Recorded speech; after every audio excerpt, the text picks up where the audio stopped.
Razor Blade by Bozeman. Harry contemplated the splotches of gum on the sidewalk as he went home, disgusted once again at the thought of 1,000 mouths and 10,000 diseases having been expectorated onto the sidewalk. Carelessly, perhaps, or on purpose, but disgusting nonetheless. It was a dull and hopeless rumination that led only to the laws in Singapore and how he'd hate the laws more than the gum. He imagined each splot as the discharge of an alien weapon. The ships were out of sight by now, but little men were trapped inside the goo, some already dead and some dying, some feeling their last interaction with the universe as the enormous footfall of a pedestrian squeezed their guts. They reached for their transmitters to call for backup, but the glop kept their weakening arms from bringing them to their faces. Alongside the grimy street was a small grocery store, and suddenly he was in the mood to buy a candy bar. He had not had a candy bar in years, and just the thought of deliberately buying concentrated sugar filled him with a certain wonder, and he marveled at having plenty of money for it. He sought out his old favorite, the $100,000 bar. With disappointment, he found that the name had been changed to 100 grand, but he bought it just as well and stuck it into his pocket for later. The traffic was heavy at that time of day, and the air was oppressive, even for a summer New York afternoon. There was no shelter, and he felt stickier and stickier. He had thought there would be rain that day, and he had a rain jacket over his arm. He thought of eating the candy before it melted, but he would have been self-conscious eating as he walked down the street, and anyone could cough on it. He worked up a fair sweat by the time he neared his apartment building. A park-style bench was outside the door. It was too small to be comfortable, and it was too close to the walk. But it was in the shade, and he thought he would sit there anyway, pretending to be a flaneur of the old style, Ernest Hemingway in Paris. His first bite made him a boy again, and he imagined a bustle of cars, pedestrians, and buses competing for space in a disorganized swarm, as you would see in the Paris of the 1920s. Instead of the lines of impatient drivers and indifferent pedestrians that were in front of him. His second bite, however, brought him a wave of confusion. There was a sharp and enormous feeling in his mouth. At first it did not feel like pain, but rather like surprise. Then pain came, and it spread from his tongue to his gums and his palate. He wiped his mouth and saw a heavy red smear on his thumb and shirt cuff. Blood dribbled onto his pants. He could taste a sliver of metal in his mouth. He reached in and pulled out a razor blade. He dropped it as if it were red hot, then leaped up and went to the front door, fumbling for his wallet. Another tenant came up right then and used his card. Harry dove through the door, holding his other hand up to his mouth, too. The tenant, who recognized Harry but didn't know him, squinted. "You okay? You need help?" Harry nodded desperately as he lurched toward the elevator. The tenant hit the button and followed Harry on. Seeing the blood seeping from behind his hands, the man offered to call 911, but Harry shook his head. Through a series of awkward gestures, the tenant got Harry to his apartment and then got Harry's wallet out of his pocket and opened the door for him. "Are you sure I can't call someone?" Harry shook his head and waved him off as he shut the door. Harry went into the bathroom and looked in the mirror. Gobs of blood poured out as he opened his mouth. His tongue was hard to see with the blood, but looked mashed up and partly blue like raw steak. He called 911 and grunted into the phone. He could barely communicate that he needed an ambulance, and he stood over the sink until he heard knocking on the door, at which point he covered his mouth again and let them in. The paramedics were professional, but he could tell this was something new for them. They transported him to the emergency room, where he was taken directly to surgery. He handed the nurse his wallet. They snipped off his clothes, saying they were covered in blood already and that taking them off normally would only make things worse. They had him lie down, and to his surprise, they put a gas mask on his face. It was a relief. He knew seconds separated him from the nothingness of anesthesia, but he had a strange feeling of discomfort about one thing. He knew it was stupid, but it bothered him anyway. When the nurse opened his wallet, she would see his name, Harold Butts, and he was afraid she would laugh. It made no sense to worry. He went by Harry and had gotten over any embarrassment years before. But memories of being teased as a child resurfaced on occasion. Normally, if it came up, he would simply say, "It's a good thing they didn't call me Seymour." He reassured himself that medical people don't judge people on anything, much less. When he awoke in the helpless, out-of-time post-operative confusion, a nurse was next to him watching his reaction. She asked a few questions but told him just to nod or shake his head.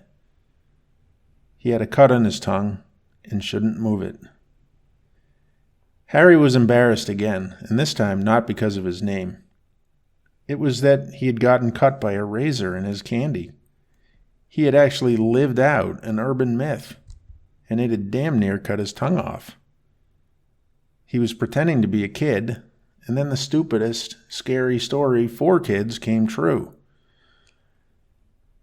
His mouth was tingly and numb, and felt like there was a hamburger in it. The nurse told him he would have to take some strong painkillers and be very careful with it.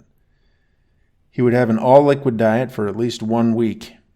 He was not to speak to anyone for at least 2 weeks, and he could not go to work for at least 3 weeks. Since he lived alone, they would keep him in the hospital overnight for observation. They put him in a room with an old guy who, judging by the number of things he was hooked up to, was far worse off than Harry. His eyes looked dead and hopeless, not even focusing on the TV. The nurses closed the curtain between them, and that was the last Harry saw him. A police officer came in to interview him about the injury. He had to write his answers down, and the last thing he put was, "Please don't tell the press." The officer was confused, but he put the note in his notepad. The interview lasted less than 5 minutes.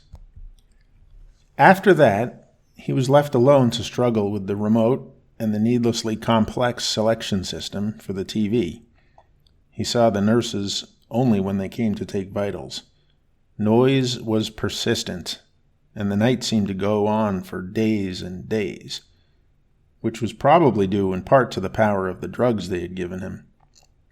He couldn't see the clock, and whenever a nurse came in wielding her thermometer and blood pressure bands, she never thought to tell him the time.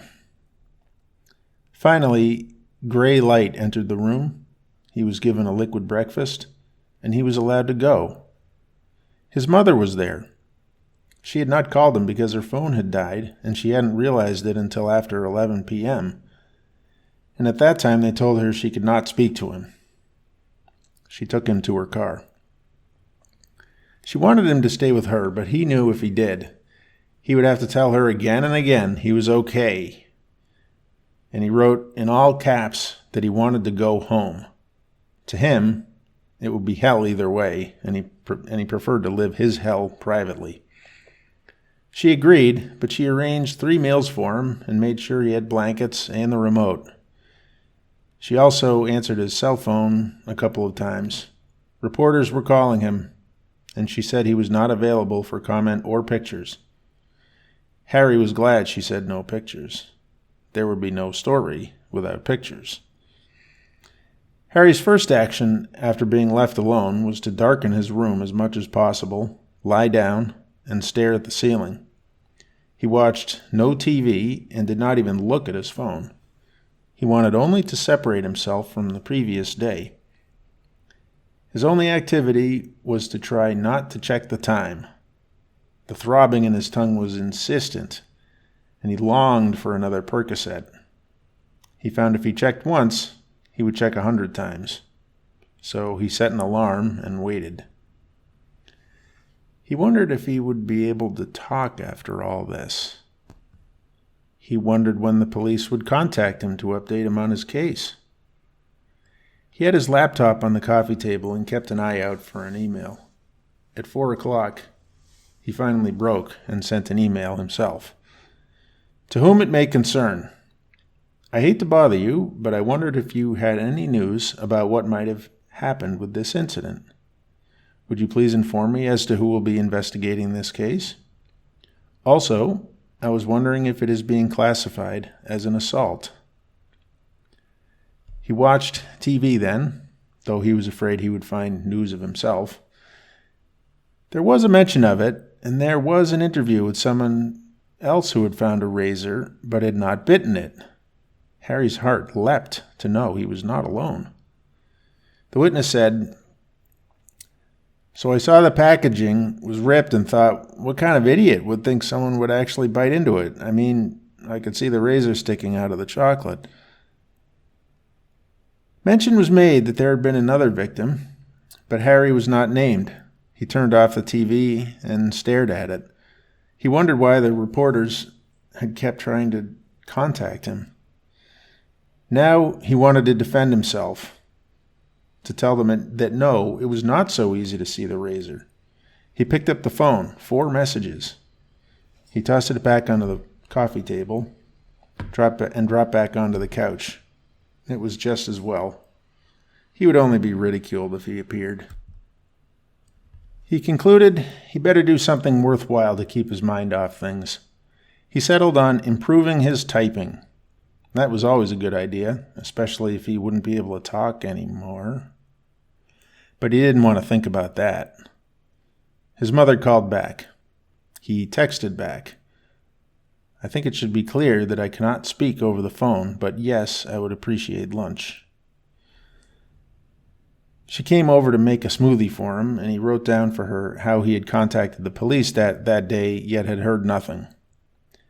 That night, he fell asleep with Netflix on, and it was only the next morning that he realized how long these 2 weeks would be.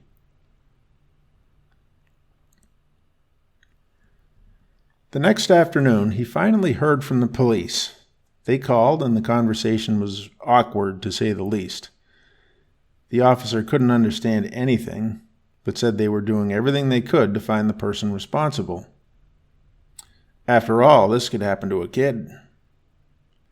Harry's routine became a cycle of practicing, emailing the police, going to the doctor every day, and having his mother check on him, and then falling asleep with Netflix. In the second week, he only had to go to the doctor's twice, and he stopped showering. But the doctor said he would have to get new sutures and stay home for at least 2 more weeks. It wasn't healing well. He could tell his mother was getting tired of coming every day. The same day his doctor condemned him to another 2 weeks, she had brought over a couple of smoothies from the store, one for later, and sighed when she heard the routine would be continuing. He was also getting irritated with her coming every day to ask the same questions again and again that he couldn't answer. He came clean with her, telling her that sitting with her without being able to talk only made him uncomfortable. It was a relief for both of them, but he also felt a mild panic when the door actually clicked shut behind her. His fingers were already starting to tingle. As the sun drew its march across the sky, he sat on the couch hour after hour, wandering from Netflix episode to Netflix episode. He didn't even watch. The TV was just a backdrop for his worries. He thought about Jill, his old girlfriend. She had lived with him for a full year.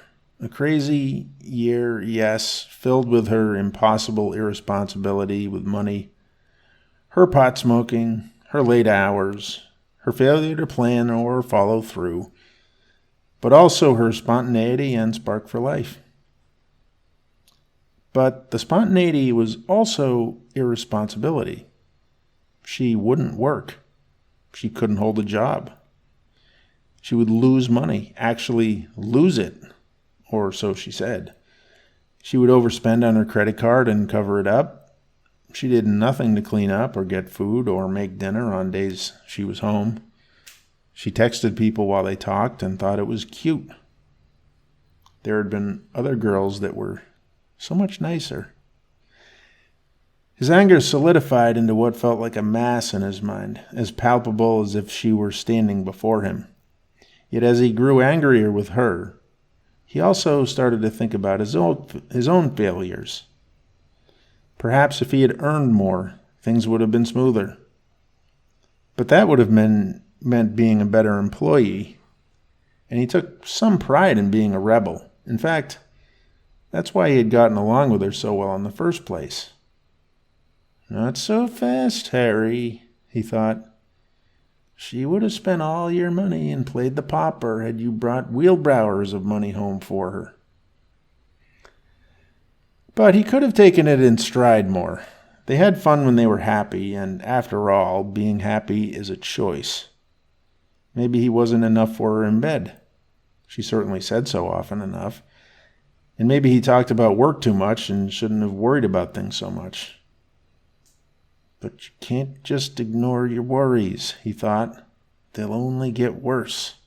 So many things wrong. So many things. And now this. Some slimy, wussy bastard out there puts a razor in a candy bar, and his life is ruined. How could he do his job if he couldn't speak? What if he slurred his words like a drunkard and could only work as a coder behind the scenes, avoiding eye contact and jealously guarding his swing-line stapler? And whoever it was who did this was probably laughing about it every day.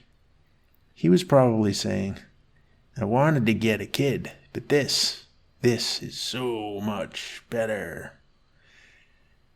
He was probably a waiter, and he probably put stuff into the food, laughing at all the people, but most of all at him, Harry in the news stories, Harry Butts. Harry could see himself strangling him, looking at the reddening eyes as they bugged out of his head, feeling the slender, bony body go limp and letting it flop to the ground, and then locking it in the apartment so it would only be found weeks later when the neighbors could no longer bear the smell. The tongue was not feeling better. Hopefully, it was just swelling up with the rise in blood pressure.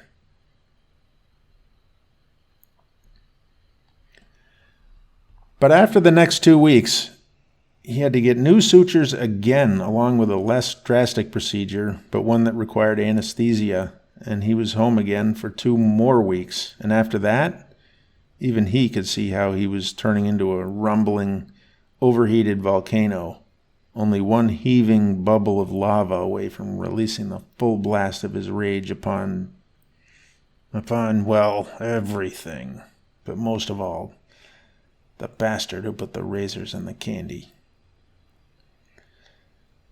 The police finally contacted him and said they had a suspect in custody. John Michael Strauss, complete with the serial killer-style middle name. He had been at the store where the candy was bought. He wasn't directly on camera at the key moment, but they were confident it was he. There was another wave of calls, and he responded via email that he hoped the full force of the law would be applied. He tried speaking in the mirror, but although the swelling was finally down, his speech was not good. Like a whisper, the words, "Sounds like a retard," passed through his mind. The next day, the doctor finally took out the sutures, but warned him to be very careful about speaking and especially chewing. He had not used his tongue so long that he could easily bite himself, and it was imperative not to aggravate the wound, because any more insult to it could cause irreparable damage. At least he could eat solid food. The perpetrator showed up at a deposition the next day. Tall, with long, curly hair, he actually looked athletic, intelligent, and confident. Why did someone like that feel the need to injure people at random?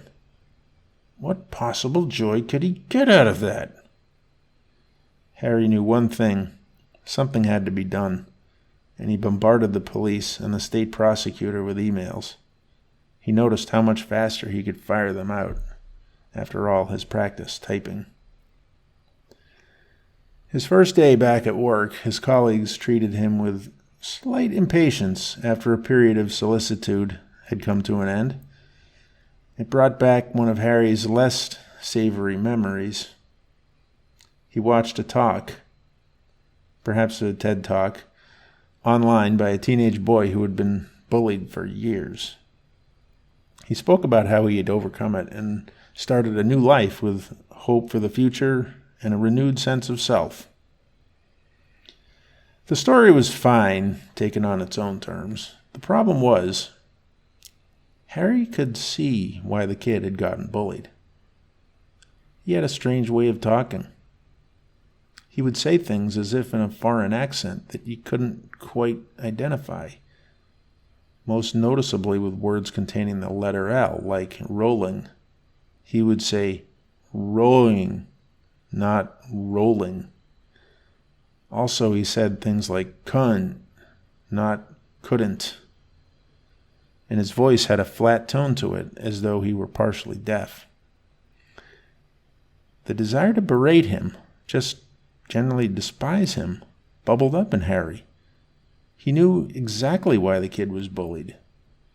And the fact that it was not his fault made Harry feel bad. And the fact he was made to feel bad increased his contempt. Perhaps that was the key to why bullies did what they did, he thought. He himself, he knew, would have imitated the boy, would have made him nervous to open his mouth at all, would have ostracized him. It was the dark feeling of hate toward a wounded animal, hate for its deformity, amusement because of its awkwardness. And that is how he was being treated by his colleagues, which is to say, he could see the initial bubbling of that feeling. His speech was slurred like a cross between a drunkard and a retard. That word again. And it was not an endearing combination. Soon, they would come to despise him. He could tell it was hard to overhear him on the phone, and it was disconcerting to his customers. In one unlucky day, he had become the one who would eventually be hated by all. He asked his boss if he could work from home and communicate by email until his tongue had healed better. A few days later, his doctor referred him to a speech therapist. There were very few available, so he was given to one with a clientele mostly of children. The other doctors in the office were also child psychiatrists or reading specialists, etc., and when he arrived at the office, there was only one child-sized chair left over for him. The parents and other children were a little confused to see him, and as if by magic, he instantly became the low man on the totem pole of children who themselves looked for the most part like the low men on their own totem poles. Many had a beaten-down demeanor. Some were fat or ugly. They were a little disgusted by him, a grown man who still needed speech therapy. Even the losers thought he was a loser. But then he pulled himself together. They actually didn't look too unhappy or disdainful. It's just your own attitude, Harry said to himself. Try to be nice. The office smelled vaguely of dirty diapers, and when Harry was called, he wondered what kind of bacteria he'd gotten from the chair. He was seen by Dr. Berg, who was nice but seemed to like the novelty of having an adult. His desk had lollipops, kids' books, pictures of puppies and ponies on a wall, all the makings of the creep your mother told you to avoid. He had Harry talk about himself and read aloud. Then he looked at his tongue. He made no comment. But for the next several weeks, he worked with Harry patiently, and Harry did his exercises faithfully. But after Harry had asked him again and again, he finally broke it to him that he would likely not be able to speak normally again. The muscles in his tongue were severely affected. He tried to encourage Harry, and he said that there was hope, but it would require prolonged therapy, and that it still may not work, and that another operation had an extremely low likelihood of success, and that it would set him back to square one if he got it. Harry did not think he could go through all that therapy, or failure. Not at all. He was in touch with the police, and for a while, the prosecutor communicated with him often. With each conversation, Harry could see hope slipping away. They had arrested this gentleman. Harry hated how suspects were always referred to as gentlemen, even if they were face-tattooed thugs just out of prison, because they really thought he was the most likely subject. However, he had not answered questions before speaking to his lawyer, and his lawyer was making it clear that there was no real evidence against him. He had razors of the same brand, but so do a lot of people.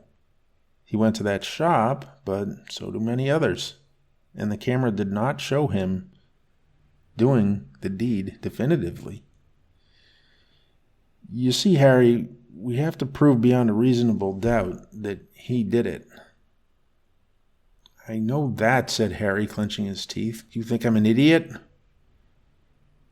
Furthermore, the prosecutor told Harry in the gentlest words possible, he said he would make a difficult witness in the courtroom. His speech might earn sympathy from some jurors, but his gut told him it would turn them off. Harry spent days pacing back and forth in his apartment, alternating between talking to himself and going on sprees of self-therapy exercises that tired his tongue out and left him with a cramp that could not be rubbed. And he couldn't take Percocet anymore. He got behind on his work emails, and after a few weeks, he started getting the first hints that his boss was losing patience. How soon do you think you might be back? He would say. Then he would add, as if Harry didn't know, it would really be helpful for you to be here in person and be able to talk to your clients. God damn it, he would scream almost at random.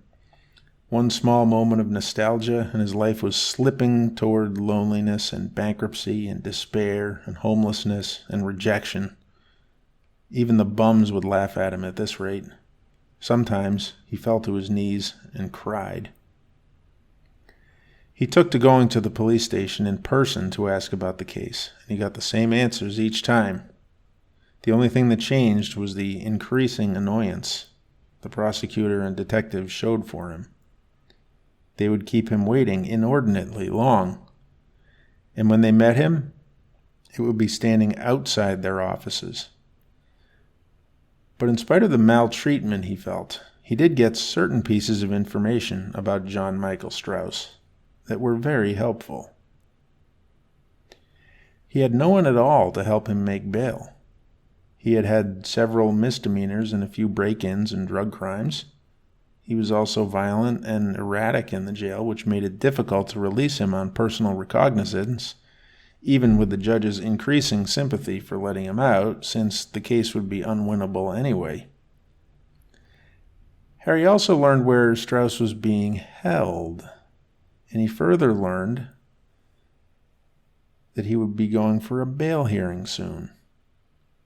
The judge had lowered the bail, and he had been able to scrape together enough to pay a bail bondsman. He hadn't quite intended his next move, and it presented itself discreetly. He thought back to the picture of Lee Harvey Oswald being shot outside the police headquarters. He had studied that face in his days of obsessing over the JFK assassination, a phase he assumed everyone had gone through at one time or another. He looked as though he was either punched in the gut or tickled. That expression always fascinated him. Harry had no gun, but he had a hunting knife with 2 good quillions that would keep his hand from slipping down the blade if he hit a rib. It would be easy. No one would expect it. He slept soundly that night and was up early enough to take a cab to the courthouse, where he walked back and forth down the block until he saw a police vehicle pull up and wait. It was mid-morning, and there had been a light drizzle overnight, which made the scene smell pleasant. There was no lineup of police, no crowd of reporters. This incident would have to go down with no more than security camera footage. John Michael Strauss appeared at the door in his brown uniform, guided by a single officer standing to his right and holding the back of his arm. Harry strolled up as if unaware of what was going on, and he stopped as if he was just a curious passerby. The man made some kind of joke and laughed as he started down the steps, and it was in that moment that Harry sprang forward with the knife and slammed it into his stomach. He pulled out and stabbed again, this time hitting a rib as Strauss crumpled forward. The officer hesitated just too long to prevent a third thrust, which Harry put in his neck. Blood spurted copiously, and Strauss collapsed to his knees. Harry saw blood pouring from the other wound. With luck, he had hit the spleen and the liver. The 2 officers screamed at him to drop the knife and get on his knees. Soon there were more officers, and he was roughly manacled and brought inside while first aid was performed on Strauss. It was just 2 days later that Harry went in for his preliminary hearing. He had not answered any questions, and there was a lot more media attention to his case than there had been to Strauss's. He was led to court in his brown uniform and sat with his state's attorney. He had not spoken to his mother, but he saw her out of the corner of his eye as he went in. She was crying and tried to mouth something to him. "I wonder if this will be worth it in the end," he said to himself. He felt the first pangs of remorse after everyone was called to order and told to rise. But when he was introduced, he felt at least a little joy. Harold Franklin Butts. He thought it was a proud name, after all, and his familiar name wouldn't occur to anyone right away.